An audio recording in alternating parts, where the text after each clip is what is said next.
You wake up in a cold room with an ink brush stuck to your cheek, the smell of fermented rice and burned lamp oil clinging to your robe. Your spine feels like a bent scroll. Congratulations, you're a scribe in ancient China.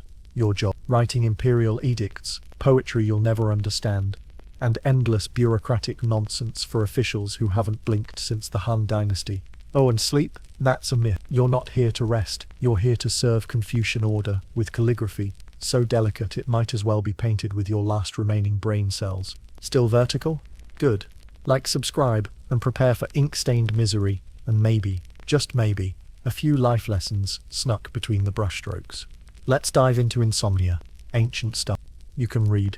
That's great. Truly, congratulations. Go ahead. Celebrate with a modest fist pump, or maybe a respectful bow to Confucius. But don't get too comfortable, because in ancient China, literacy wasn't a fast track to glory. It was a one-way ticket to chronic shoulder pain, ink-stained fingers, and enough bureaucratic nonsense to make your soul quietly leak out of your ears. Let's rewind a bit. You, a young, bright-eyed scholar in training, just passed the Gaokao of the ancient world, the imperial examination, a soul-crushing intellectual meat grinder designed to test not just your knowledge of the Confucian classics, but also your pain tolerance, your bladder capacity, and your ability to memorize obscure poetry written by people who died 800 years before you were born. Picture this. You've been studying since childhood, hunched over scrolls by oil lamp, chanting phrases like "benevolence is the root of governance," until they start to sound like your own thoughts. Your parents sold your cousin's ox to afford your tuition. Your teacher smells like old parchment and crushed dreams. And after years of agonizing prep, you finally pass the test. You think, finally, I've made it. Oh, sweet summer scribe. Because here's the thing they didn't tell you. The reward for surviving the most grueling academic trial in the Eastern Hemisphere is a job transcribing someone else's thoughts. Forever. You don't get to be a philosopher. You get to copy philosophers. Over and over and over again. Hope you really like Libai, because he's your roommate now.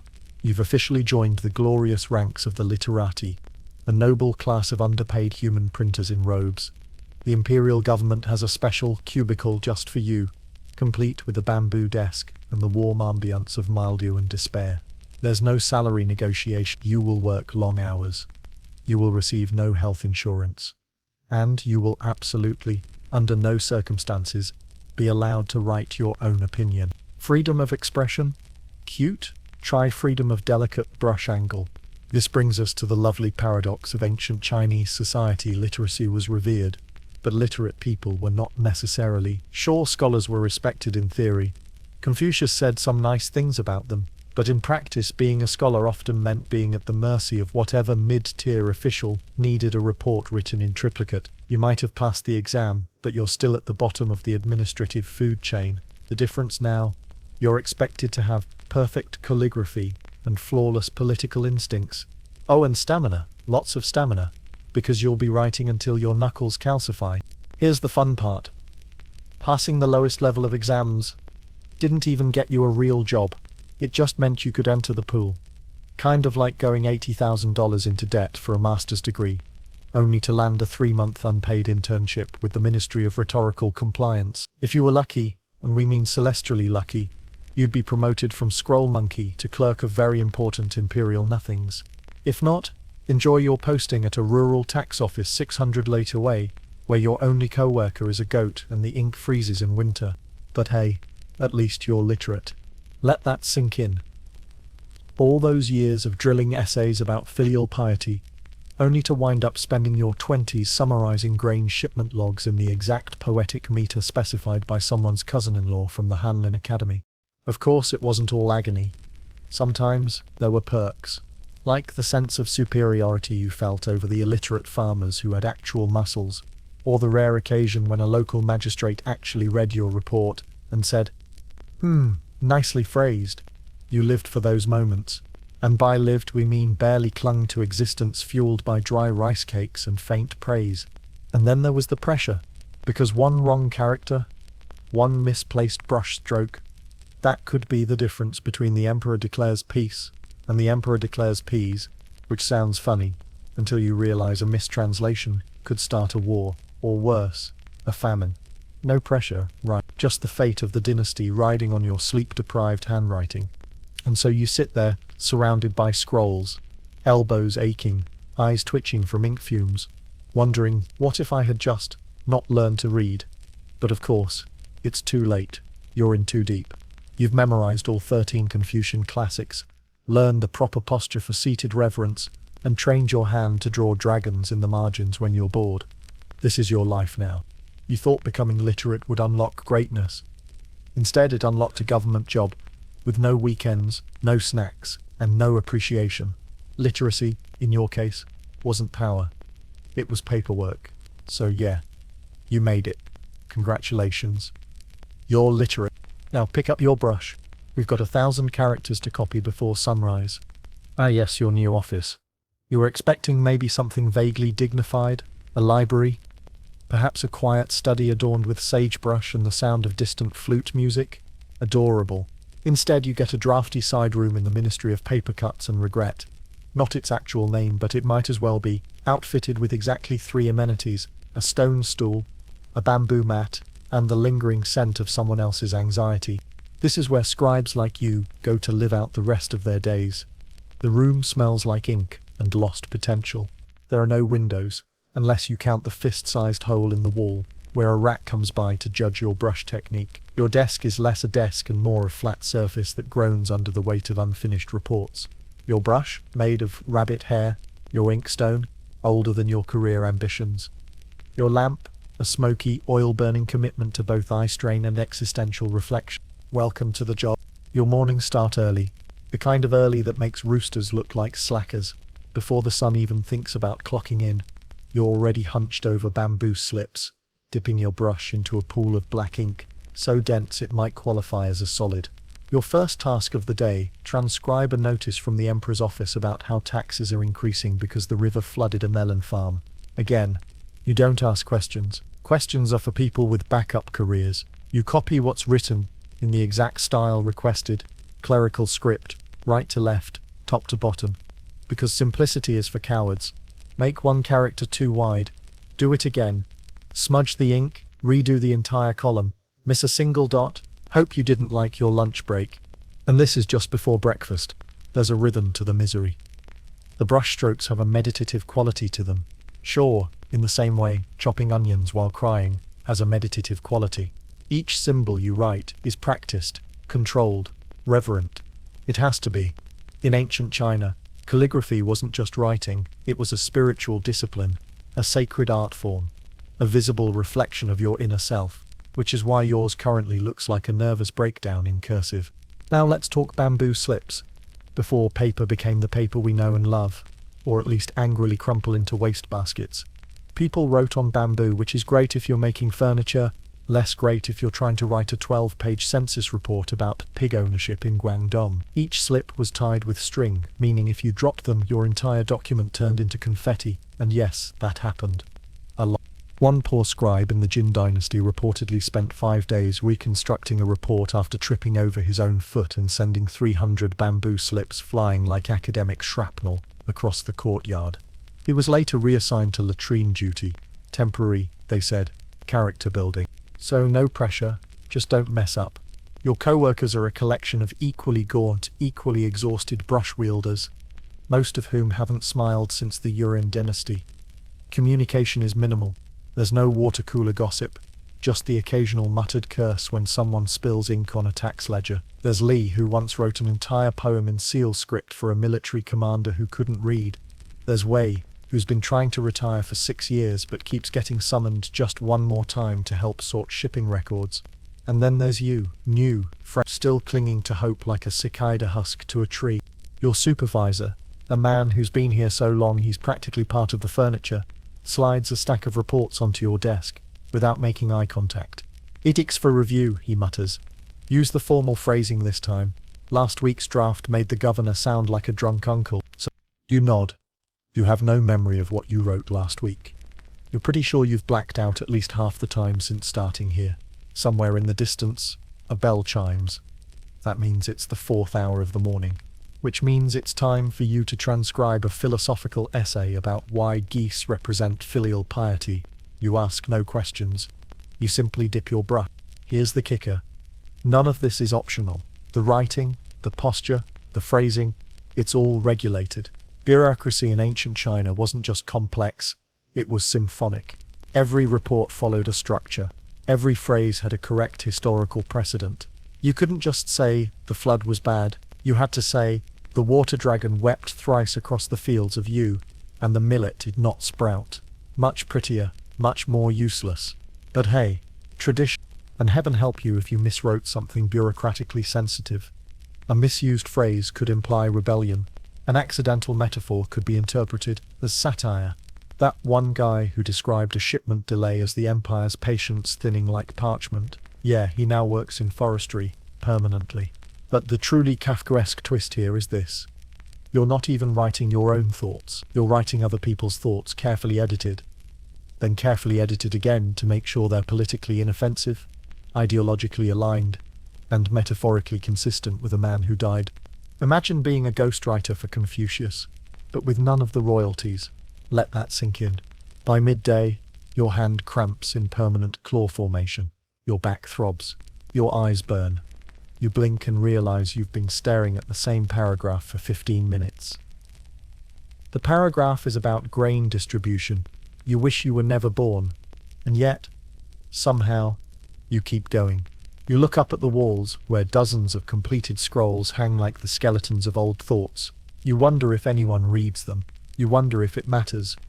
You take a sip of lukewarm water, and try not to think about how many people used that same cup before you. Occasionally there's a surprise. Like the time you were asked to transcribe a love letter from a concubine to a military general. Scandalous stuff, full of metaphors involving pine needles and moonlight. Or the time you were told to forge an entire set of tribute documents because the originals were eaten by a horse. You do what you're told. You write. You don't ask questions. Because asking questions is how you end up reassigned to the Ministry of Grain Statistics. A quiet, beige place where dreams go to die, and spreadsheets are carved into clay. Nobody wants to go there. As the sun dips low, you stretch your legs. A bad idea. The blood rushes back too fast, and you nearly faint from the effort. But the work is done. For now. Tomorrow, there will be more bamboo, more ink, more silence. You file away your scrolls. You wash your brush. You wonder, for the 100th time, what it might have been like to be born a farmer, or a fisherman, or literally anything else. But hey, at least you didn't get sent to the Ministry of Grain. Yet, it begins with a sneeze. Not yours. Heaven forbid you show that level of biological vulnerability at your desk, but the Emperor's. One mighty, thundering, possibly prophetic nasal explosion during a tea ceremony. His Excellency sniffles, reaches for a silk handkerchief, and just like that, your entire week is ruined. Because a celestial body just expelled moisture. And now the Ministry of Rights would like you to draft a 6-page explanation, reconciling the sneeze with the cosmic balance of heaven and earth. That's not a metaphor. That's your literal job. In Imperial China, the Emperor wasn't just a man. He was the son of heaven, the divine intermediary between celestial order and earthly chaos. If his nose so much as twitched, the court astrologers scrambled to revise omens, the scribes scrambled to rewrite the lunar-solar calendar, and the local governors scrambled to pretend that nothing was on fire in their provinces. It was trickle-down bureaucracy, but with incense and guilt. So here you are, quill in hand, redrafting the calendar for QJ, a court eunuch who insists that this particular sneeze means we must cancel the upcoming grain tribute festival, and instead hold a 3-day purification ritual. You do not argue.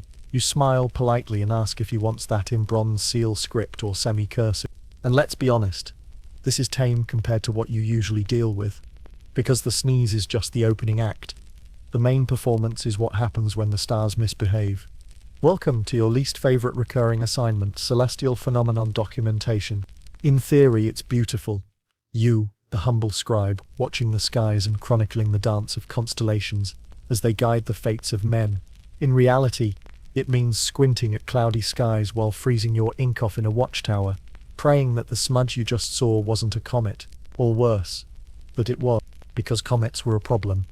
In ancient China, a comet wasn't a charming blob of ice and space dust. It was a blazing, hairy omen of unrest, chaos, or possibly a reminder that someone somewhere forgot to appease the river dragon. And if you or the unlucky scribe dared to record its appearance in the imperial annals without bureaucratic clearance, well, let's talk about what happened to Wen Shu of the Tang dynasty. Wen was a bright, overly eager junior scribe who thought he'd impress his superiors by meticulously documenting a comet that appeared over Luoyang. He even included poetic flourishes, a flaming foxtail that pierced the heavens. Stunning, inspiring, career-ending. His report made it to the emperor's court before the astrologers could concoct a proper explanation. Panic ensued. Armies were briefly mobilized. A tax hike was blamed on celestial unrest, and when he was swiftly promoted to provincial archivist of remote territories, which, if you're unfamiliar, is a fancy title for "we just exiled you to the mountains, good luck finding ink." So, lesson learned. If a star falls and nobody politically important says it happened, it didn't happen. You've gotten good at this game. You know when to write, and more importantly, when to wait. Timing is everything. The emperor's cousin dreams about a black tortoise. Wait. Let the Taoist priests weigh in. Only then do you start drafting your spontaneous vision report, citing at least 3 historical precedents and 1 Confucian quote for legitimacy. Everything must be validated. Everything must be polished. And everything, absolutely everything, must pass through the grand celestial committee of people who pretend to understand astronomy, but mostly just want their name on a seal. Still, there are moments, like the night the moon turned copper red, and you, shivering on the palace roof, wrote it down in hushed strokes. The moon devoured by shadow, yet not destroyed. Heaven signals balance, not wrath. That line made it into the court digest. No one remembered you wrote it, of course, but there was a brief flicker of pride. That was yours. You inhale soot and carry on, because celestial signs weren't the only thing you had to rewrite. Death, it turns out, was just as annoying as the stars. Let's say the emperor's third uncle dies, unexpectedly. Tragic. Now someone has to revise the imperial genealogy, correct several lineage records. And here's the fun part. Compose an official cause of death that is dignified, plausible, and politically sanitized. No one wants to hear he died choking on pickled radish. Your supervisor reminds you, so instead, you pen, "His Excellency met the spirit realm after a prolonged meditation and a minor imbalance of vital essences," which is a very fancy way of saying he was old, he fell asleep, and he didn't wake up. And if the deceased had enemies, now you really earn your pay. You have to omit things, adjust phrasing. Sometimes you erase entire names from family trees, just to avoid offending the wrong provincial warlord. It's like writing Wikipedia with a dagger hanging over your head. Even birth records aren't safe. Some noble's illegitimate son wants to be recognized. You're tasked with inventing a poetic backstory involving dream omens and cranes. The real mother, quietly footnoted as an attendant of virtue. Accuracy is optional. Elegance is mandatory. The job of a scribe is not to record reality. It's to record what reality should have been, according to whoever has the biggest stamp. So let that sink in. You're not a historian. You're a narrative technician with a death wish. Now, let's pivot to the other nightmare, imperial proclamations. These things go through more edits than a modern startup's mission statement. One day the emperor says, "We should build a new canal." Innocent enough. By the time you're done rephrasing, formatting, metaphorifying, and removing any potential insult to the wind spirits, the final version reads, "Let the sacred veins of the earth be lengthened, so that the empire may pulse with unity and wet rice may flow without obstruction." You roll up the scroll, you deliver it, you go home, you cry into your rice bowl, and then it's time to do it all again. You begin to develop strange habits, like chewing the ends of your brush, or whispering corrections in your sleep, or mentally redrafting your own dreams into acceptable allegory. You dream about the emperor sneezing again. This time, it creates a drought. You wake up sweating. You wonder if you should report it. But here's the irony. For all the control they pretend to have, the astrologers, the eunuchs, the ministers, they still depend on you. The ink on the scroll, the silent hand beneath the decree. No one sees you, but without you, the empire forgets itself. That doesn't make it easier, but it does make it matter. So, you pick up your brush, you squint at the stars, you rewrite history again, hoping this version sticks. And you pray the Emperor doesn't sneeze tomorrow. Ink is your religion now. Not metaphorically, literally. You wake up thinking about ink, you smell like ink, you eat with ink-stained hands. You might as well start worshipping the ink god of perpetual wrist pain and burn offerings of rabbit hair brushes beneath the moonlight. Because in ancient China, writing wasn't just communication, it was aesthetic philosophy, social currency, moral compass, and spiritual practice rolled into one. Every stroke was a declaration of who you were. Sloppy calligraphy, sloppy soul. Good calligraphy, divine virtue. Perfect calligraphy, congratulations, you're now eligible for a commemorative scroll, and a backache that will follow you into your next life. And so you begin every day with the most sacred of rituals, grinding the ink. This sounds poetic until you do it 300 times.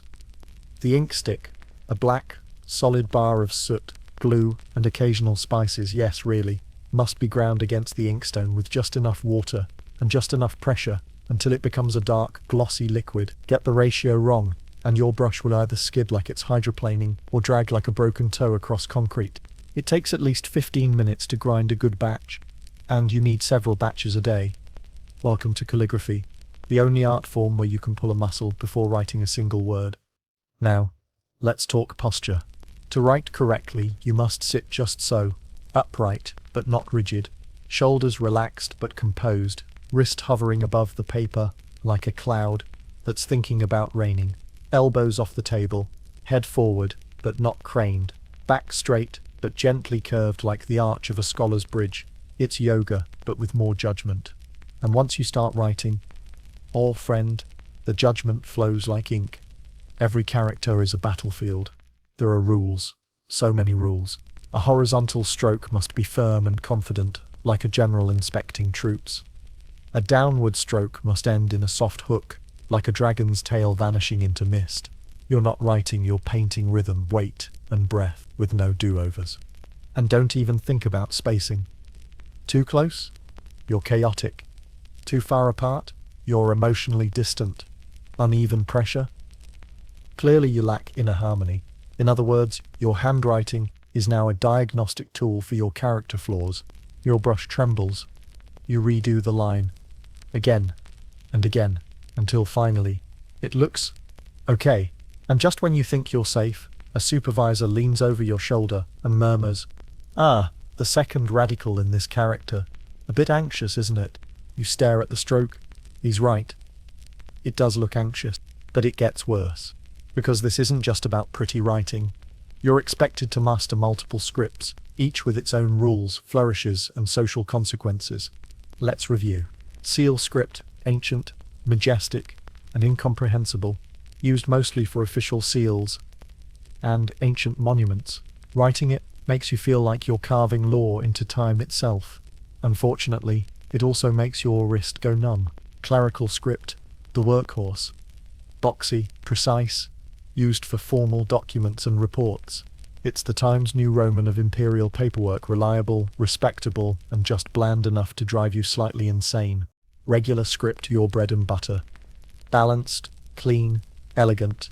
It's the script most people aspire to master. But here's the catch. Because it looks so normal, every tiny mistake is blindingly obvious. There's nowhere to hide. Running script. The wild child. Fast, fluid, like cursive on a sugar high. Beautiful when done right. Absolute chaos when done tired. Grass script. Cursive. The calligrapher's jazz solo. So fast and abstract that most people can't read it, including the person who wrote it. It's used for poetry, personal letters, and the occasional spiritual breakdown. So yes, you're expected to learn all of these, and switch between them depending on the task, the recipient, the day of the week, and whether Mercury is in retrograde. You start to develop preferences. Maybe you like the regularity of clerical. Maybe you live for the rebellious energy of grass script. But regardless of style, one rule remains constant. Perfection is expected. Anything less? Shame for you, your ancestors, and your descendants, who now carry the family dishonor of an ugly horizontal stroke. Now, before you lose hope, let's introduce a name, Wang Jisji. Wang was the Michael Jordan of calligraphy, minus the sneakers, plus a healthy respect for brush angles. He lived during the Eastern Jin dynasty, and was so revered that people allegedly tore up his practice scrolls just to collect the scraps. His most famous piece, the Lantingji Shu, a preface to a collection of poems written at a drunken poetry party beside a stream, because nothing says literary excellence like sake-fueled cursive. Wang's writing wasn't just good, it was spiritual, flowing, effortless. You read it and feel like you're floating downstream on a sentence made of silk and rainwater, and then you look at your own. Let's be generous and say it's more clumpy avalanche than rainwater. But you keep trying, because Wang Zhizhi didn't become a master overnight. He practiced until the geese he watched while writing started recognizing his style. No, seriously. He studied goosenecks to understand stroke curvature. You can't make this stuff up. Of course, you're not Wang Zhizhi. You're an underpaid scroll jockey, trying not to smudge your sleeves. But maybe, just maybe, there's a moment where your brush dances right, where the ink flows just as it should, and something about that crooked character feels okay, until your supervisor walks by and says, bold choice. You die a little inside, but the rhythm continues. Brush to inkstone, ink to paper, stroke to stroke, you lose hours in the repetition. There's something soothing about it, if you squint, a trance-like state halfway between obsession and resignation. Imagine crafting each word with the care of a sculptor, while your eyelid spasms from 3 hours of sleep. Let that sink in. You start to forget where the writing ends, and your thoughts begin. The characters flow out of you. Some days, it feels like control. Other days, it feels like surrender. And maybe that's the point. Because in the eyes of ancient scholars, calligraphy wasn't just a skill, it was a mirror, a reflection of your spirit. If your mind was calm, your hand would follow. If your soul was chaotic, the brush would betray you. It was unforgiving, intimate, relentless, and somehow deeply human. It made you confront yourself, stroke by stroke. So you grind the ink, you dip the brush, you write, and write, and write, until the character for end looks just like the one for beginning. There's a certain romance to imagining an imperial scribe pausing mid-scroll to enjoy a quiet contemplative lunch. A bowl of steaming rice, fragrant tea, perhaps a plum or two, all consumed beneath the shade of a gnarled pine tree, while composing poetry about the fleeting nature of time. Yeah, no. That's not your life. Your lunch, if it can be called that without violating several culinary definitions, consists of a bowl of cold millet porridge, a chunk of salted radish that might actually be a fossil, and a cup of water so tepid it makes room temperature sound exciting. It's not a feast, it's a truce between your stomach and the budget. You sit on the same cracked stool you've been perched on since dawn, hunched over the same bamboo desk now slick with the residue of ink, elbow sweat, and despair. Across from you, Li, the scribe with a permanent eye twitch, gnaws on what appears to be a rice dumpling that has clearly seen better dynasties. He doesn't speak. No one neighs. The only sound is the wet crunch of preserved turnip and the occasional soft sigh of someone trying to chew through existential fatigue. Lunch isn't a break. It's a brief intermission in the slow-motion tragedy that is your life. And even this, by the way, is a privilege. You're in the capital, which means you at least get meals, if you can call them that, delivered by an underpaid kitchen attendant named Ping, who throws the food down like he's feeding resentful chickens. Scribes stationed at regional offices aren't so lucky. Out there, lunch is whatever didn't escape your pantry overnight. Dried yams, questionable duck eggs, or the occasional highly ambitious mushroom. But don't worry. Even if the food is bad, you can rest assured that your eating posture will still be judged. You're a scribe after all. You're supposed to demonstrate refined habits, even while devouring soggy barley, elbows off the table. No slurping, no grimacing, no matter how fermented the bean curd is.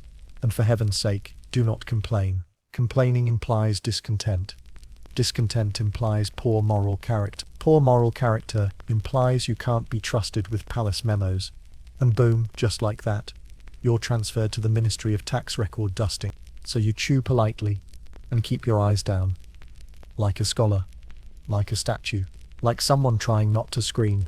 Now, to the untrained eye, this meal may look like punishment. But within this cold grain and pickled sadness lies a subtle lesson in class. Food in Imperial China was a social ladder disguised as a menu. The emperor, of course, ate like a god: shark fin soup, bird's nest, gold leaf pastries served on jade platters, all carefully tested by someone whose job title could reasonably be translated as professional taster of possibly poisoned shrimp. The nobility fared only slightly worse, with their rotating menus of braised everything and endless banquets full of decorative radishes carved into swans. Even the military got to chew on hearty meats and spicy broths, fuel for conquest. You get millet. Cold. Why millet? Because it's cheap, filling, and profoundly unromantic. It's the grain equivalent of beige wallpaper, sustains you just enough to continue copying tax codes, but never enough to inspire poetry, which is ironic, considering your ancestors practically worshipped millet. In early Chinese mythology, millet was a gift from divine culture bringers, the grain that launched 1,000 dynasties, but that was then. Now it's the bureaucratic equivalent of eating your hopes with a spoon. Let's take a moment to mourn your taste buds. Once, you remember, the office received a box of oranges from a provincial governor, trying to curry favor with a calligraphy inspector. That day, you ate something with actual flavor. It was glorious. You wrote an entire report in semi-cursive just to celebrate. Then your supervisor confiscated the rest of the oranges for morale distribution. They were never seen again. Of course, taste isn't the only casualty here. Your digestion has entered a sort of meditative standoff with your schedule. Meals are timed down to the quarter hour. Eat too fast, and you cramp up mid-scroll. Eat too slow, and you're the one responsible for delaying the shipment logs headed to the Ministry of Irony. And then there's the mental toll. See, lunchtime isn't just a meal. It's also the daily moment when your brain gets just enough glucose to reboot your sense of regret. You look down at your food, and remember, you could have been a merchant, a farmer, even a monk. Instead, you're a glorified ink technician, eating damp millet in a room that smells like boiled regret. You think about the examination halls, the hours, the years, spent memorizing phrases like, "He who governs himself governs the world." You think about your teacher, a stern old man who once told you that good handwriting was the closest thing to immortality. You believed him. Now you're not so sure, because immortality tastes suspiciously like salted radish. Let that sink in. You take a bite, and wonder if Confucius would be proud, or disappointed, or just mildly confused by the fact that his words are now being used to justify 16-hour shifts and fermented tofu. And yet, somewhere in this culinary void, a strange peace settles in. Maybe it's the hunger-induced clarity. Maybe it's the slow acceptance that this is your life now. Or maybe, just maybe, it's the realization that you're not alone. Everyone here is miserable, but they're miserable together. Lai gives you a nod, a silent gesture of mutual suffering. Wei offers you half of his dried plum. It's so salty it hurts your tongue. But the gesture means something. The ancient Chinese bureaucracy may have taken your ambition, your energy, and your taste buds, but it hasn't taken your ability to share a snack like a half-dead raccoon. And that's something. The bell chimes. Lunch is over. You set your bowl aside, now crusted with cold grain. You stretch your fingers, not too much, or your joints might lock permanently. You wipe your mouth with a sleeve that's already covered in notes, and then you return to your seat, pick up your brush, and prepare to dive back into another 6 hours of gently soul-eroding clerical precision. But before you do, you glance once more at that pickled radish. Somehow it's become a symbol of endurance, of absurdity, of bureaucratic zen. You chuckle softly, and then you get back to work. There are many ways to suffer in ancient China. You could be a farmer in a floodplain.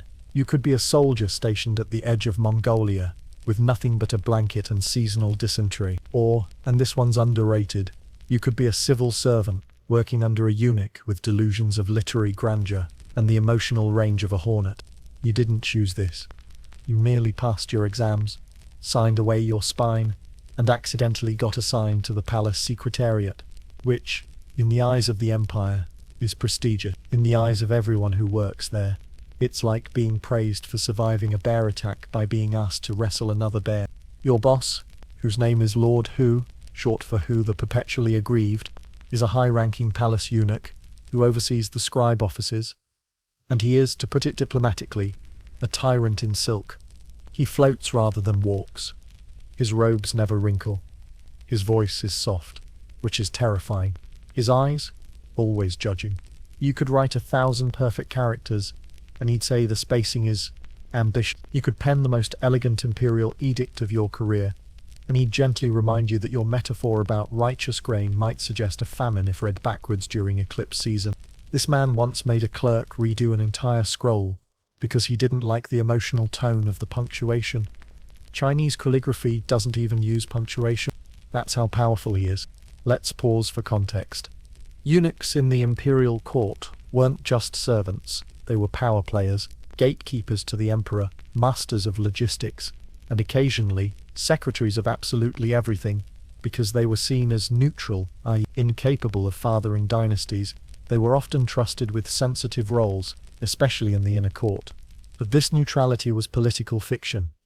Eunuchs wielded real power, and they knew. And Lord Hu? He really knows it. He once managed to outmaneuver a war minister in a dispute over paper supply budgets. The war minister lost.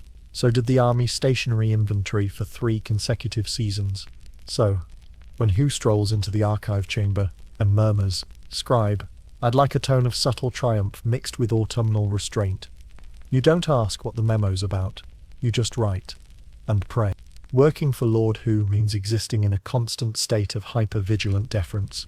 You must bow at precisely the right angle, speak only when spoken to, and never, never offer feedback unless specifically asked, and even then only in metaphors. Example, if Hugh says, "What did you think of the governor's harvest report?" you cannot say, "It was poorly phrased."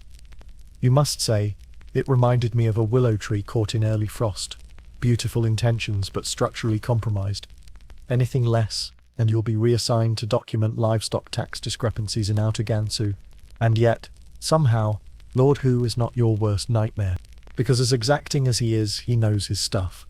He can quote Confucius, analyze stroke weight, and critique poem structure with the precision of a frustrated demigod. You once watched him tear apart a military communique with the sentence, "This metaphor is too agricultural for a border skirmish." It was devastating. It was also accurate. And sometimes, late in the evening, when the ink has dried and the world has gone quiet, you suspect he sees you, really sees you. There's a flicker, just a flicker of recognition, like he remembers what it was to be a young scribe, eager and terrified, grinding ink like it could earn you a future. Of course, the moment passes. He criticizes your brush angle and disappears into his private study, leaving behind only the faint smell of sandalwood and quiet condescension. Still, you can't help but wonder, what made him like this? There are rumors. There are always rumors. They say Lord Ha wasn't born into privilege. He was conscripted as a boy, castrated at 13, assigned to chamber pot duty, and worked his way up through sheer force of intelligence and terrifying attention to detail. Supposedly, he once rewrote the Emperor's morning itinerary because the moon phase was inauspicious. The Emperor was impressed. The previous planner was not heard from again. But the truth is, no one knows, and no one asks. Because the cardinal rule of serving under a eunuch is this: never bring up the eunuch part. Not directly, not sideways, not even in allegory. One junior clerk once made a joke about cutting through bureaucratic red tape and spent the next 3 months assigned to archiving Maldi reports. The rest of you learned your lesson. So, you navigate your relationship with Lord Hu the way you navigate a flooded rice paddy. Slowly, quietly, and with deep respect for things that can sink you. Your survival strategy. Flattery. Endless, precisely calibrated flattery. You praise his calligraphy. It flows like mountain mist, unhurried yet inevitable. You compliment his decisions, a clarity rarely seen outside of poetry. You even once admired his silence, a pause as expressive as a plum blossom's fall. It's exhausting, but it works. Mostly. Except for the day he assigns you to transcribe a 76-page directive from the Emperor's cousin regarding the reallocation of melon fields along the Yellow River. The document is riddled with errors, contradictions, and at least 3 separate references to a metaphorical phoenix no one understands. You ask gently if the cousin might revise the draft. Lord Hu stares at you like you've just confessed to arson. You will refine his voice, he says, not rewrite it. We do not correct nobles. We elevate them. You spend the next 12 hours elevating metaphors about melons, until you begin to hallucinate agricultural deities. At one point you draft, "May the emperor's cousin plant seeds of virtue amid the furrows of policy, that future generations may harvest righteousness beneath the gaze of heaven." You don't even know what it means. Lord Who nods, approves it. You consider crying. But here's the kicker. When the scroll is finally delivered, when the official stamp is pressed into the wax, and when the emperor's cousin sends back a single peach as thanks, it's Lord Who quietly slides that peach across your desk. No words, no nod, just fruit. You eat it, slowly. It's the best thing you've tasted in months. You realize in that moment that Lord Who isn't trying to ruin you, he's trying to forge you. He's just using bureaucracy instead of fire. And maybe, just maybe, he sees in you what no one saw in him. Potential, discipline, pain, and the desperate hope that somehow, this crushing machinery of ink and etiquette will leave behind something worthwhile. You're not sure if you should feel honored or terrified. Probably both. So, you sharpen your brush, straighten your back, prepare your metaphors, because your boss is a eunuch with zero chill. And somehow, you want to make him proud. The stains never wash out. You've tried everything. Water, vinegar, even that weird riverbed clay we swears by. But the ink has claimed your fingers. Permanently. It seeps into the creases of your knuckles, settles beneath your nails, and outlines the ghost of every character you've ever written. You are part scribe, part abstract painting, and entirely beyond soap. At first, it bothered you. Now it just is. Like the calluses on your wrist or the permanent slump in your shoulders. They're part of the job. Part of you. But today is different. Because you've been staring at the same scroll for 3 hours. The characters blur, your eyes burn, your hand cramps in the shape of a sentence you can't finish. You flex your fingers and wonder if you've written so much that your body has started rejecting language entirely. You stand. Stretch. You try not to look like you're doing either of those things. Because standing implies fatigue, and fatigue implies weakness. And weakness implies you're no longer scribe material, just another disposable brush jockey waiting to be reassigned to Ministry of Wheat errors. Your bench groans like it's tired too. You step outside. Not far, just to the outer corridor. The air smells like old wood, damp silk, and the faint perfume of plum blossoms from the courtyard tree that stubbornly survives despite being watered exclusively by overworked clerks' tears. And then you breathe. Let that sink in. A full breath. No ink, no orders, just air. For a moment you're not a function. Not a title, not a tool. You're just a person who once liked to write. You remember that, don't you? Before the exams, before the scrolls, before the metaphors about virtue and rainfall, you loved the shape of words. You liked the way a brush could curve a thought into form. You liked the silence of writing, the private thunder of creation. Now it's duty. Precision, regulation. Still, somewhere beneath the layers of protocol and posture, it lingers. A pulse. You look at your hands, stained, trembling, aching, but also, strangely steady. They remember how to write, even when you don't want to. They know the rhythm, the breath, the balance. Maybe that's why you're still here. Because, as much as the bureaucracy grinds you down, the ink somehow holds you up. Let's not romanticize it too much. The job is still miserable. The hours are brutal. The expectations are absurd. You're expected to emulate perfection, replicate it, and then apologize for not inventing it. And there's always someone watching. Not just your supervisor, not just Lord Who, but the weight of centuries, the ghost of Confucius, the collective judgment of every scholar whose scrolls you've ever copied, memorized, or misquoted. You are a vessel, and vessels don't get opinions. They just carry the message.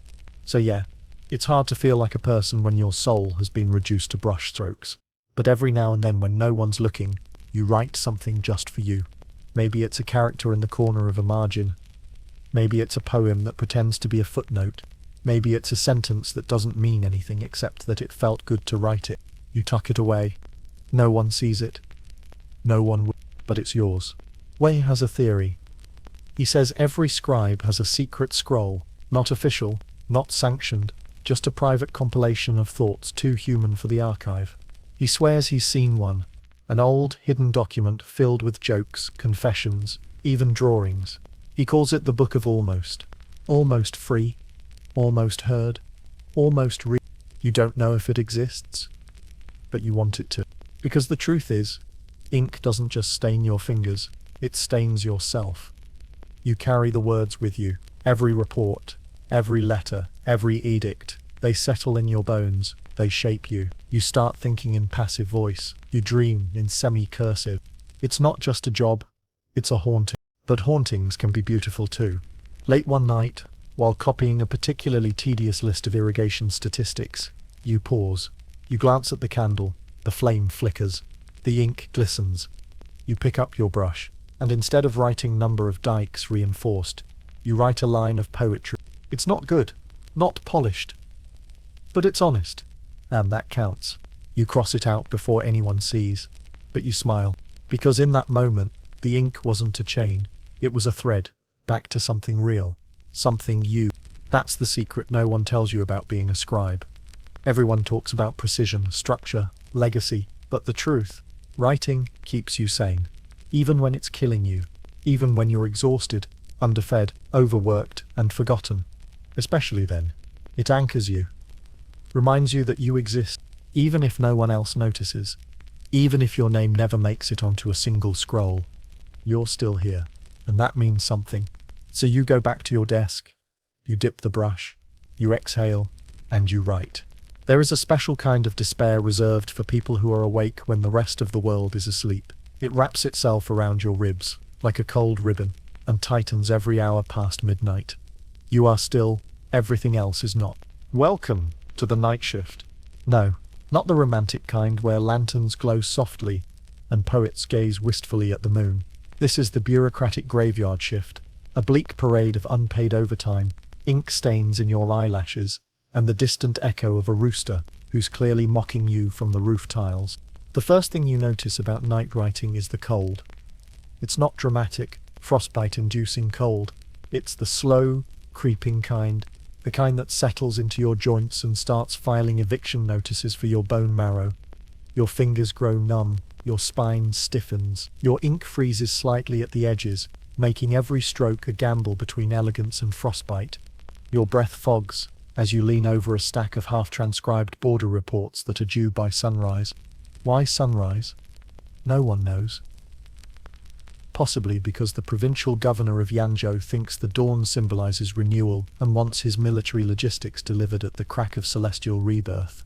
More likely, it's because his clerk sent them late and now you're suffering for it. The oil lamp flickers like it wants to be put out of its misery. You relate. And yet, here you are, brush in hand, eyes bloodshot, transcribing phrases like rotational grain fortification quotas, while fighting the intense urge to faceplant into your scroll and leave an ink blot Rorschach of your own despair. This isn't occasional. This is routine. Night shifts aren't punishment. They're necessity. The volume of writing required by the Empire simply doesn't fit into the mortal day. Someone has to prepare drafts, rewrite reports, recopy documents from the day scribes smudged in daylight. That someone is you. Why you? Because you're young. Because you haven't yet developed the spine curvature of a veteran clerk. Because you made the fatal error of submitting your assignments ahead of deadline, and now your competence is being rewarded with extra hours and no sleep. Classic mistake. Midway through the shift, your stomach growls. You ignore it. The only food available is a congealed rice ball left on the table by Lee, who went home hours ago. You consider it, briefly. Then remember it fell on the floor twice, and may contain at least one insect leg. You decide against it. Instead, you gnaw on a metaphor. Something about perseverance and candles. The second thing you notice about night writing is the silence. It's not peaceful. It's oppressive. There's no background noise. No footsteps. No rustle of robes. No passive-aggressive throat clears from your supervisor. Just the sound of your own brush scratching the paper like it's trying to escape. Time dilates. You lose track of how long you've been writing. Your internal monologue becomes a duet between a Confucian scholar and a very tired donkey. At some point you hallucinate the word prosperity crawling off the page. You blink. It's still there. You blink again. God. You worry briefly about your sanity, then remember that you're still coherent enough to question your sanity, which is comforting, in a bleak, existential kind of way. The documents you're copying now are part of a long, painfully dull set of taxation adjustments. Entire paragraphs revolve around the appropriate penalties for underreporting grain quantities during monsoon season. You read one line 6 times and still can't figure out if it's a threat or a weather forecast. You sigh, loudly. No one hears. Let that sink in. There's something quietly devastating about being completely unnoticed. Even in your exhaustion, your body craves acknowledgement. A nod, a grunt, a passing comment, anything. But at night, you are invisible. A ghost in the archive, a whisper with a spine. And yet, the empire depends on you. That's the twisted poetry of it. The gears of government only turn because someone unseen, unpaid, and unthanked, is sitting in the dark, writing words that will be read aloud by someone else at a meeting where snacks will be provided. You do the work, they get the rice cakes. Still, you write. Your fingers cramp. You stretch them. You exhale. You write again. At one point, you pause to rest your eyes. Just for a moment. Just to blink a little longer than usual. You wake up drooling on the border of Henan province. You panic, wipe the scroll, adjust the smudge, pretend it was intentional. You now have a personal vendetta against provinces with long names. You look at the candle. It's almost out. So, are you? But something, some stubborn flicker of pride, or maybe just the momentum of your own misery, keeps your hand moving, stroke by stroke, word by word. You begin to notice the rhythm, not elegant, but steady, like rowing a boat made of ink through a bureaucratic swamp. It's ugly, it's relentless, but it's getting you somewhere. And then, you hear it, the rooster, mocking, triumphant, possibly possessed. The sky outside is still dark, but there's a bluish tint to it now. The hour of ox gives way to the hour of tiger. You are alive, barely. You blow out the lamp, stretch your arms, stare at the pile of completed documents like a painter surveying a mural of mild resentment. It's done. No one will know what it took. No one will care. The scrolls will be rolled, stamped, delivered, read aloud in monotone by someone whose job description includes projecting importance. But somewhere in those lines, hidden between tax records and ration updates, is you. Your exhaustion, your stubbornness, your quiet refusal to quit. You shuffle to your mat, curl into a scribe-shaped comma. Sleep comes fast, but not deep, because you know, tonight, it starts again. You think it's just a date, a single character, a digit stroked with slightly too much enthusiasm, or slightly too little sleep. You don't even notice at first.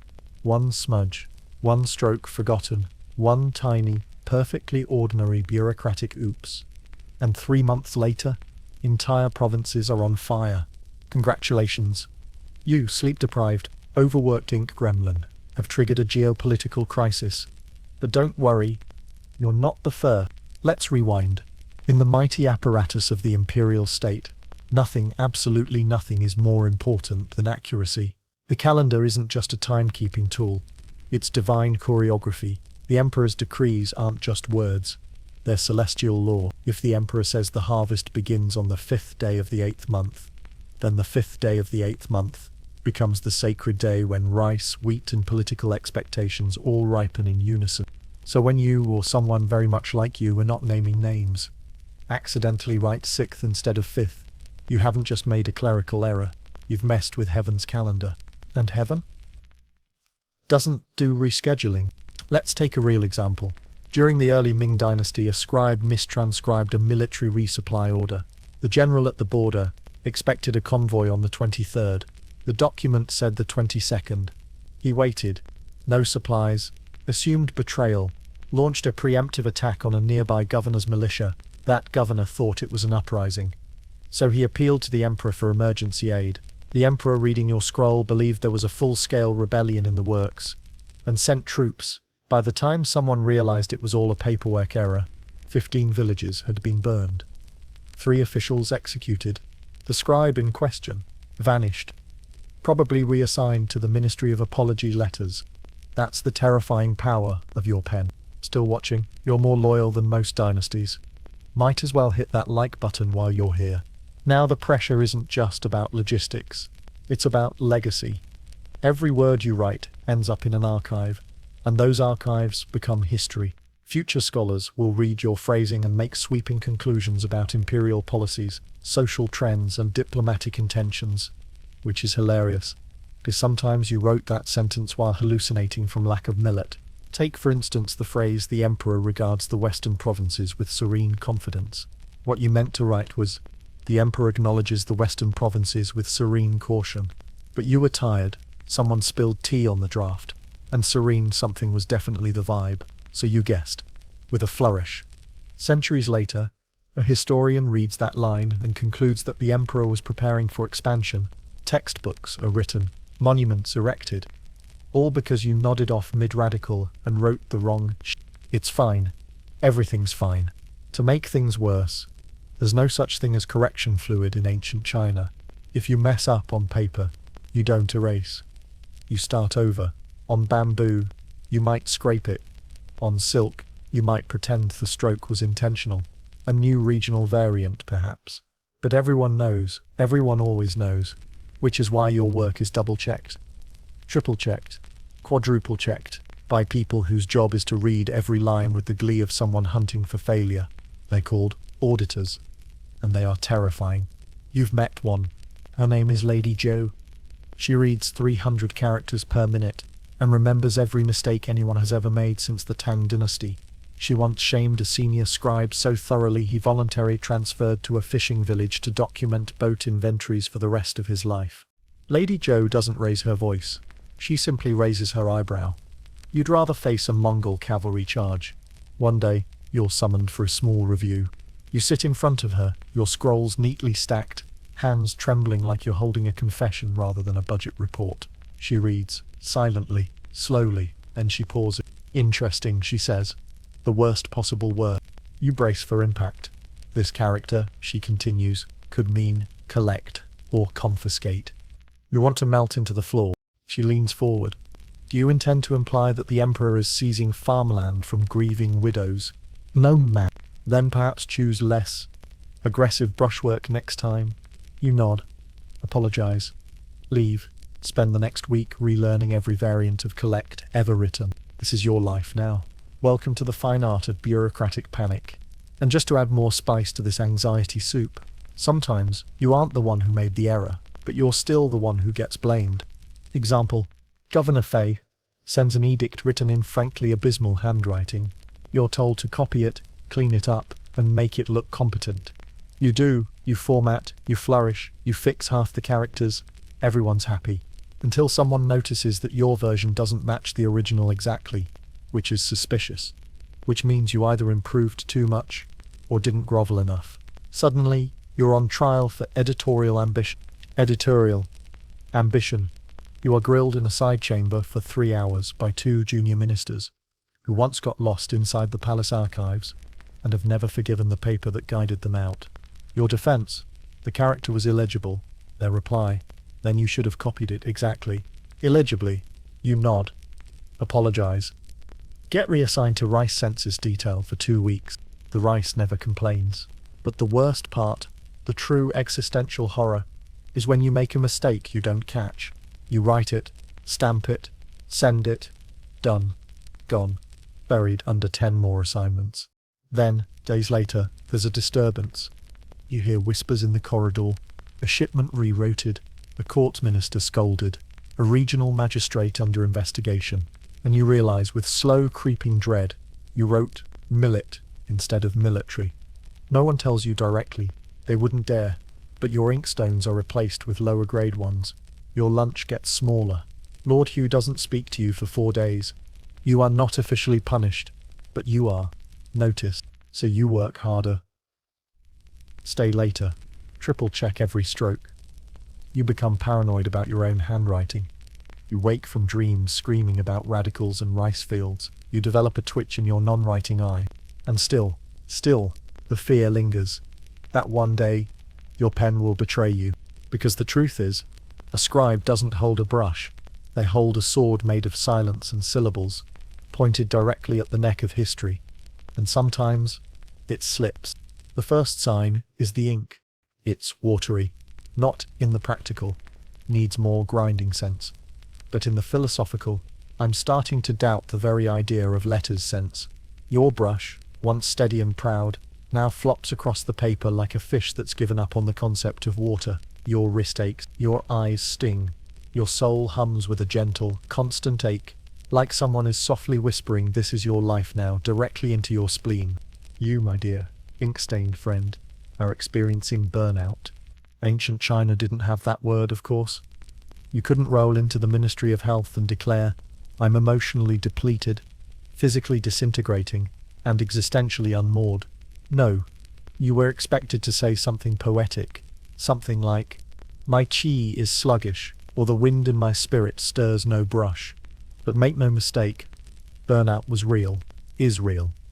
And in your case, it's been quietly unpacking its bags in the guest room of your mind for at least 6 months. The Confucian model of labor didn't exactly allow for mental health days. The philosophy of the time, and of your supervisors, held that virtue came from diligence, loyalty, and moral refinement through consistent self-denial. You weren't supposed to feel overwhelmed. You were supposed to feel honored that the empire trusted you to transcribe 300 rice tax reports while your left eyelid twitched uncontrollably from sleep deprivation. It's not that people didn't break. They just broke. Elegantly. They collapsed in metaphor. Consider the story of Lu Jiang, a Qing dynasty scribe who spent 20 years maintaining provincial water records. When he finally snapped, he didn't scream or storm out. He quietly copied an entire shipment inventory using poetry instead of numeric values, one gourd, modest and curved, carried by 5 weary men. His supervisor had no idea what to do with him, so they promoted him to Minister of Symbolic Weights. He died shortly after, peacefully. Probably. Let that sink in. You, on the other hand, are still very much alive, which is unfortunate, because living through this means enduring all the stages of scribe burnout. Stage 1, Stoicism. You pretend everything's fine. You nod. You bow. You copy.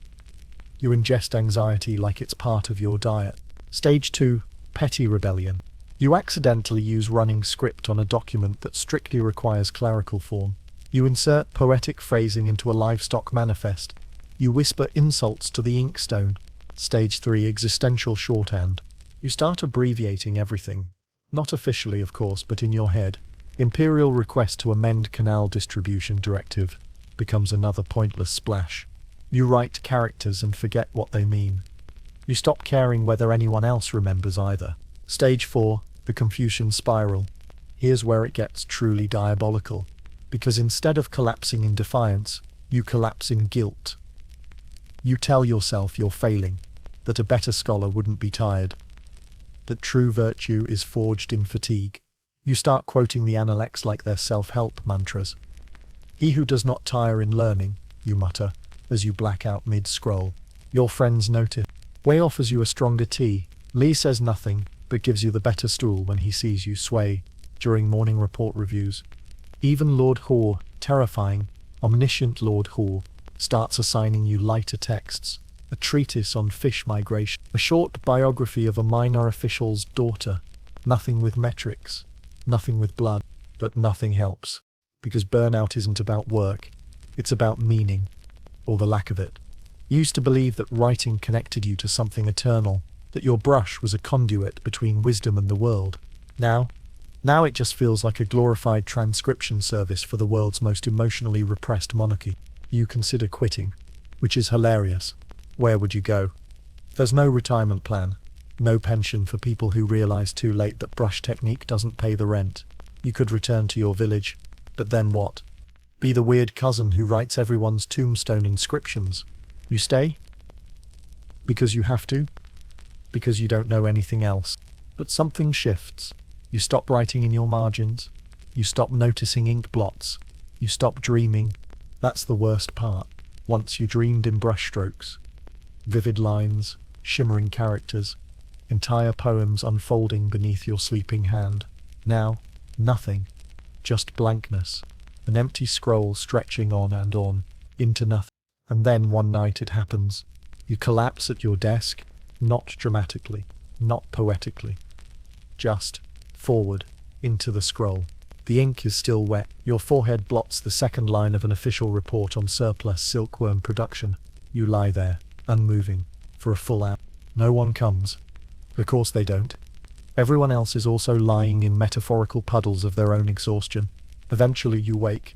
Stiff, cold, tired in a way that sleep doesn't fix. You sit up, look at the ruined scroll. Then instead of panicking, you laugh. Soft, quiet, real, because something about it is absurd. The ink on your skin, the silkworm data on your cheek, the idea that this is what heaven intended. You pick up your brush, and you start again, but this time, slower. You take time to grind the ink, to shape each stroke. You don't rush. You breathe. You decide, just for today, to write like it matters. Not because anyone's watching, but because you are. Because even in burnout, even in collapse, you're still here, and you're still writing. The first time it happens, you assume you're just tired.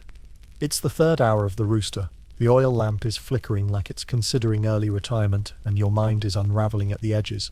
You're transcribing a compilation of folk tales from the southern provinces, a mix of river spirits, ancestral curses, and one particularly vengeful ox.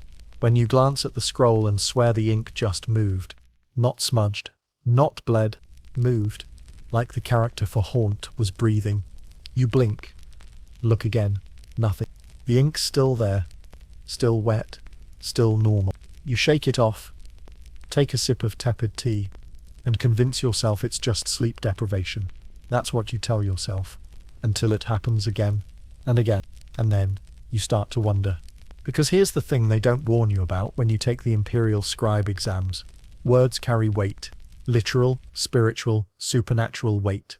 Every character you write isn't just a symbol, it's a container, a vessel for meaning, memory, and sometimes things that should have stayed buried. In ancient China, writing was believed to channel not just human knowledge, but cosmic energy. The right words in the right order, written by the right hand, could summon, ward, bless, curse, or bind. Calligraphy wasn't just art, it was a ritual. And you? You've been performing rituals 8 hours a day, 6 days a week, for years. So maybe it's not that surprising when the scrolls start to whisper back. It begins subtly. A draft of a funerary poem leaves your brush colder than usual. A genealogy scroll refuses to dry, like the ink itself doesn't want to settle. One night, you copy a ghost story about a bride who returned to her village after drowning, only to realize the story wasn't in the original stack. You check the record. Nothing. You ask Wei about it. He goes quiet, doesn't look up from his ledger. Then he says, the archive keeps its own hours. You try to laugh. It doesn't land. Let's talk about the archive. It's where all the scrolls go. Finished drafts, final copies, records of births, deaths, crimes, oaths, curses, dreams, weather, floods, rice tallies, tax ledgers, prophecies, all of it. Stored in rows of cedar shelves, so old they creak even when no one's near them. It smells like dust, wax, and stories that didn't want to end. You've spent hours there, shelving, reading, correcting, and every time, you feel watched. Not menacingly, not exactly, but with the gentle weight of thousands of eyes that haven't blinked in centuries. Some scribes refuse to enter the archive alone. Others leave offerings. Incense, a coin, a line of verse whispered into the dark. Superstition? Maybe. But when your job involves daily communion with the dead, with their names, their deeds, their regrets, the boundary between fiction and faith gets blurry. One evening, you're asked to recopy an ancestral tablet record. Routine job, until you get to the name, Lin Bai. Deceased, at age 24, unmarried. Drowned under uncertain circumstance. You pause. That name, you've seen it before. Not in records. In dreams. You remember a girl by the river. Hair like wet ink. Eyes like regret. You shake your head. Keep writing. But the air thickens. Your brush jerks mid-stroke. You drop it. The ink splashes in the exact shape of the drowned character. You leave early that night. When you return the next morning, the scroll is gone. No one saw it. No one knows what you're talking about. You stop asking, but you start noticing. Names that repeat, phrases that echo across unrelated documents. A poem fragment you wrote 5 years ago, suddenly showing up in a wedding blessing from a town you've never visited. The scrolls are speaking, not loudly, not clearly, but persistently. And maybe, just maybe, it makes sense. Because stories don't die, not really. They wait, they linger, they cling to paper and ink and memory, looking for someone who's paying attention. And scribes? You're always paying attention. Your whole job is to notice, to record, to remember, even when no one else does, especially then. You begin to treat your work differently. You handle the brushes more gently, grind the ink with intention. Before each scroll, you bow, just slightly, to whatever spirit may be listening. Not because you believe, but because it's polite. Let that sink in. Not because you believe, but because it's polite. The others notice. They don't say anything, but they start doing it too. Soon, the writing room feels quieter, not empty, just respected, like a temple, like a graveyard, like a page waiting to be filled by someone worthy. You're still exhausted, still overworked, still haunted in ways you don't entirely understand. But there's comfort in the ritual. You light a stick of incense. You unroll the scroll. You whisper the name once, just once, to the silence. And then you write. You are staring at the paper. Again, you've been asked. No, commanded, to write a poem in honor of the Emperor's upcoming dragon boat race. It must be elegant. It must be respectful. It must mention the virtues of jade. And it must, this part is key, not sound like you're begging for death, which is unfortunate, because emotionally, spiritually, and professionally, you are absolutely begging for death. See, in ancient China, poetry wasn't just a pastime, it was a national sport, a test of intellect, of social class, of soul, and nowhere was this more true than in the imperial court, where being able to turn emotional repression into eloquent couplets was considered the highest form of expression. Translation: if you were sad, exhausted, or existentially crumbling, you better rhyme about it, politely. So you sit there, brush in hand, thinking of metaphors. Maybe the oar is the state. Maybe the boat is time. Maybe your soul is the riverbed, cracked, forgotten, and full of discarded tea leaves. You glance at the draft beside you. So far, it reads, "The boat glides, like silk, through the jade-split wave. My heart, a reed, trembles. Loyal, brave." And then there's a very conspicuous ink blot. You know, the kind that says the author briefly considered fleeing to the mountains. This is what it means to be a poetic scribe. On paper, it's a dream job. You get to be creative. You get to honor tradition. You get to reference obscure metaphysical concepts while subtly implying your boss is unreasonable. It's practically therapy. Except it isn't, because the Emperor will read this. Or someone who knows the Emperor. Or someone who knows someone who glares at people for the Emperor. And if your poem comes off too dark, too moody, too "hey, I'm dying inside," you won't be asked to write again. You'll be reassigned to taxes. And no one comes back from taxes. So you rewrite the verse. Remove the bit about sorrow pooling like silt in the basin of my being. Replace it with something about lotus blossoms. Very safe, very floral, very much not about the yawning abyss inside you. You wonder if anyone else feels like this. Then you remember, yes, they all do. That's why the archive is full of these poems. Thousands of them, tucked between official decrees and tax codes. Verses written by weary men trying to look cheerful in couplets. You've read them, and when you read closely, you start to see it. The cry for help in the word choice, the metaphors about drifting, fading, echoing, even the punctuation changes, a single pause where none was expected. A slightly off rhythm. These were men pleading through rhyme. But what could they do? Poetry was the only sanctioned outlet. You weren't allowed to scream, but you were allowed to compare your soul to a moonbeam and hope someone noticed the moon was cracked. So you play the game. You write the poem.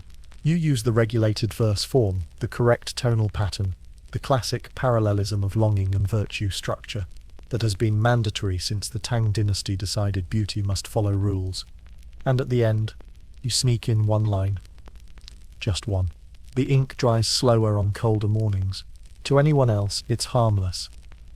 but to you it says everything. It says you've been up since before dawn, that your hands shook, that your heart isn't in this boat race, that you're writing, not living. It's your secret, your rebellion, your whisper. It won't change the world. It won't get you out of here. But it will remain tucked in the corner of a scroll, unnoticed by most, immortalized by ink. And maybe one day, another scribe will read it and understand, because that's what poetry is. Not just art, not just propaganda, but coded survival. A way to say, I'm here, when saying it outright could get you reassigned to grain counting. And so, you write on. At some point between your ninth ink blot and your third back spasm, the question bubbles up, what if you wanted something else? Not in a rebellious, pitchfork-waving, dynasty-toppling sort of way, more like a quiet, late-night ache. The kind that sneaks in while you're halfway through a scroll about border taxation, and your hand cramps mid-character. What if you didn't want to spend your best years writing flattering odes to people who don't know your name? What if you wanted a life? You'd never say it out loud. That's dangerous.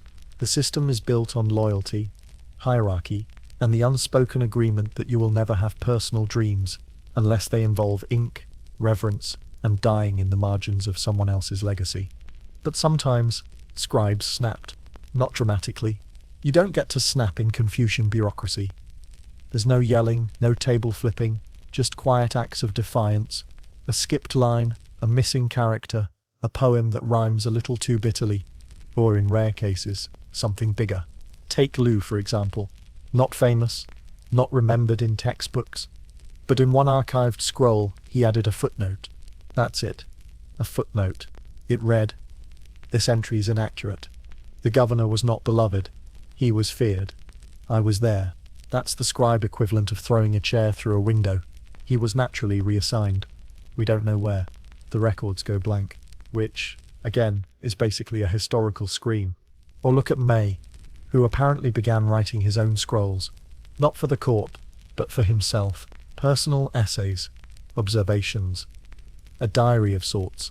It wasn't about politics. It was about sunsets, overheard conversations, the way silence changes depending on who's in the room. None of it was official, so of course it had to be hidden. He bound the pages himself, stored them behind the tax ledgers, and they were only discovered centuries later by a scholar who thought he was reading grain supply records, and accidentally found the sentence, "Some days I wonder if I exist, only to reflect others." If that's not a mic drop in seal script, I don't know what is. But not everyone got that far. Most scribes simply endured. They buried the dream. The one where they might have painted landscapes, taught children, wandered the countryside reciting poetry without needing it to pass through imperial censors. Maybe they once imagined writing their own name at the top of the scroll.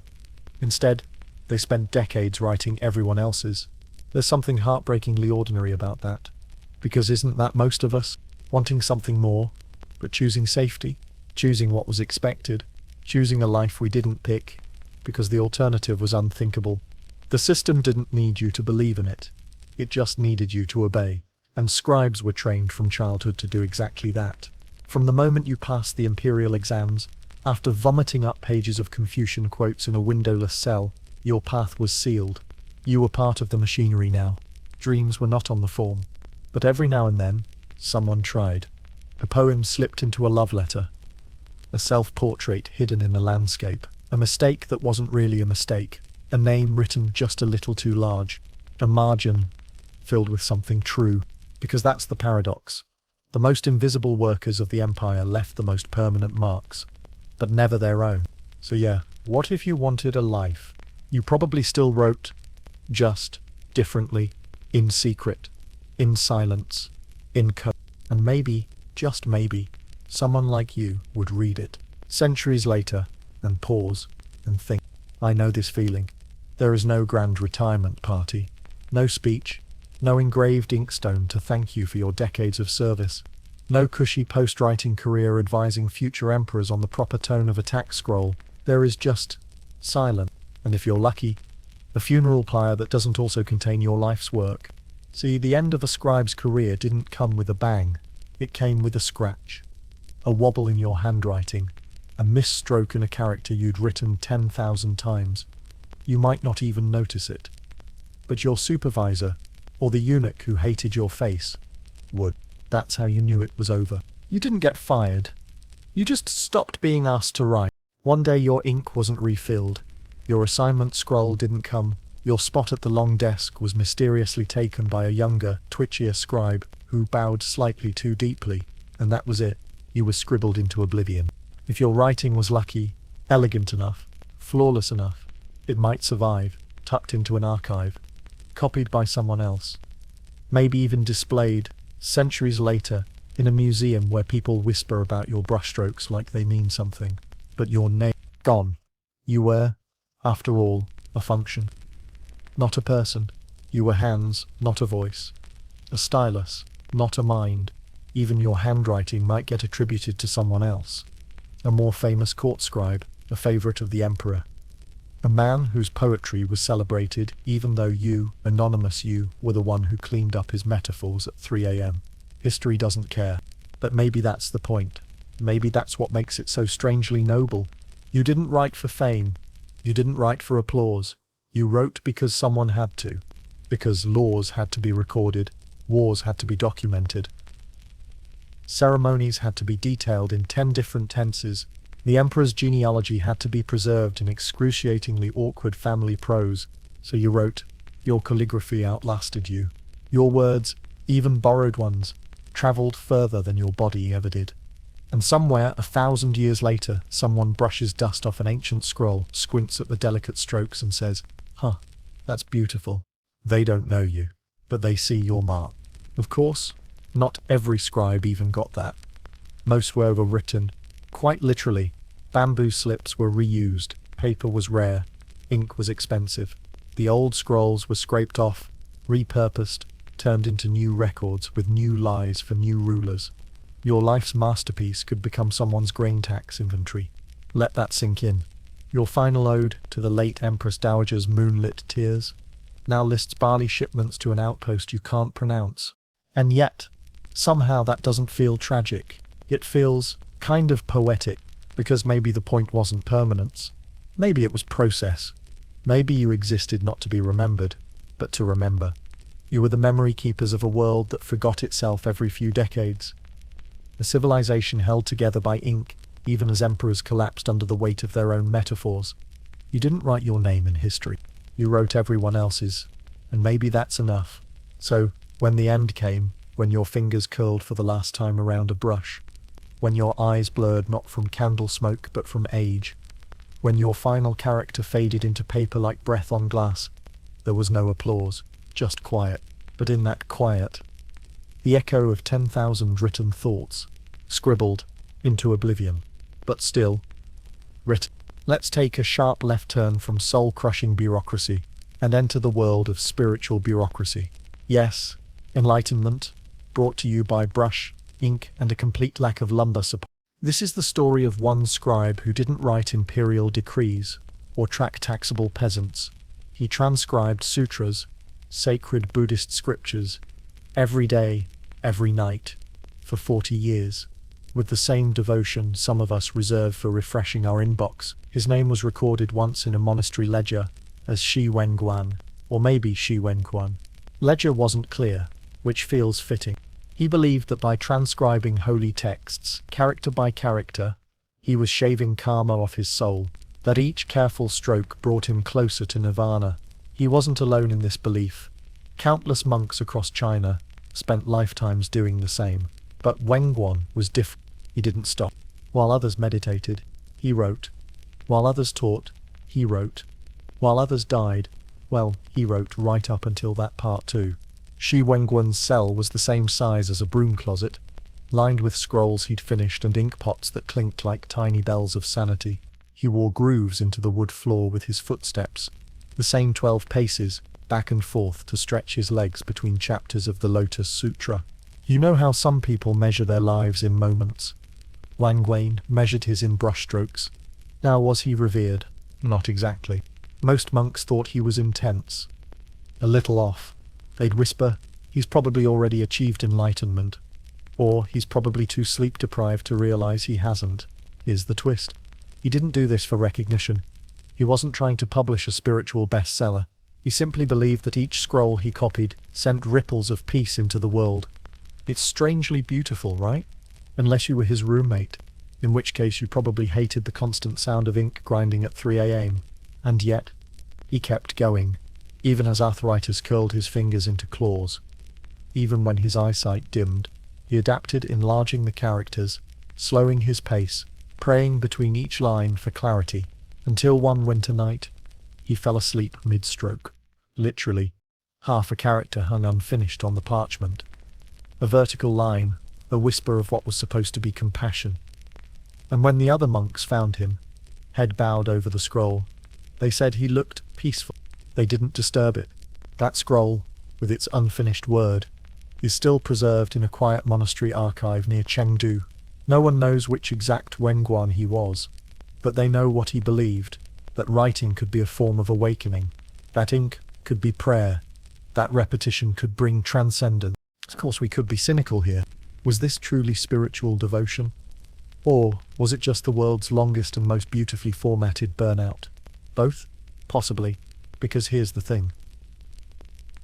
Wenguan may not have found enlightenment, but he did find rhythm, meaning, a strange kind of serenity in a life that to others looked utterly monotonous. He had no titles, no court rank, no scrolls bearing his name. But he had one thing most scribes never got: intention. He chose this life. He chose the solitude. He chose the quiet echo of his own breath, the scent of ink and wood, the fading warmth of a candle stub. And in that choice, there's power. So when we think about scribes as faceless functionaries, Wenguan is the ghost in the margins, the reminder that maybe writing was more than just data entry with better penmanship. Maybe it was devotion. Maybe it was rebellion. Maybe it was both.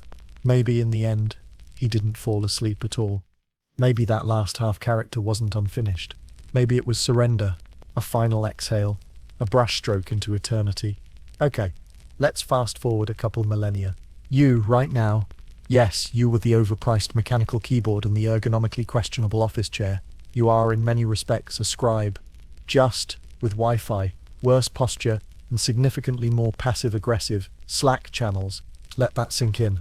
Sure, you're not etching Confucian maxims onto bamboo slips by candlelight, but you are writing things you don't believe in, for people who won't read them, under deadlines that don't make sense, in service of a system that pretends it cares. Welcome back to the Ministry of Grain Statistics, but now it's called marketing.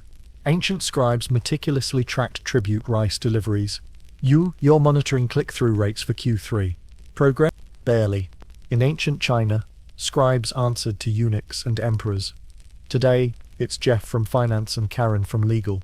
Back then, a misplaced character could incite a rebellion. Now, a mistyped date in a newsletter just means your boss sighs dramatically and schedules another alignment meeting. Same soul erosion. Better snacks. But it's not just about the job. It's about the existential wear and tear. Think about it. Ancient scribes stared at characters until they blurred. You stare at spreadsheets until you forget what day it is. They rubbed their eyes raw with candle smoke. You rub yours because you've hit hour 6 of screen time, and the blue light filter isn't helping. You tell yourself you're doing it for something greater, a promotion, stability, that sweet, sweet dental plan. They told themselves they were preserving the moral order of the cosmos. Same delusion, different robes. Now here's where it gets weird. Some of them found peace in it, and some of you might too. Don't worry, I'm not about to pitch some romanticized nonsense like your inbox is your meditation scroll. But still, maybe there's something to be learned from those ink-stained ghosts, because they knew, deeply painfully, that they wouldn't be remembered. And maybe, deep down, you know it too. Your reports, deleted next quarter. Your emails, read once if at all. Your calendar invites, sent into the void. But you still write them. You still show up. You still correct the comma your boss never notices. You still format the report that no one praises. You still craft each sentence like it means something. Because maybe it does. This is the chapter where we draw that terrifying but comforting parallel. Not to depress you, but to connect you. Because maybe that monk who copied sutras in the cold, and you, panic Googling email synonyms for gentle reminder, Maybe you're just different chapters in the same story. The story of human beings who believed, even quietly, even hopelessly, that writing mattered, that words mattered, that shaping a sentence, however small, was an act of survival, of beauty, of rebellion even. They had bamboo and ink. You have Outlook and Grammarly. They fought for clarity in classical Chinese. You're just trying to get Dan to read the damn bullet points. But the essence, the struggle, it's weirdly the same. So the next time you sigh over yet another spreadsheet, remember this. You're not alone. You're part of an ancient, noble, deeply exhausted lineage. And your work, your invisible, thankless, precise, overwritten work, may not end up in a museum, but it might still mean something. It might be the reason someone else breathes easier tomorrow, or maybe it's just a memo about printer toner. But still, you wrote it.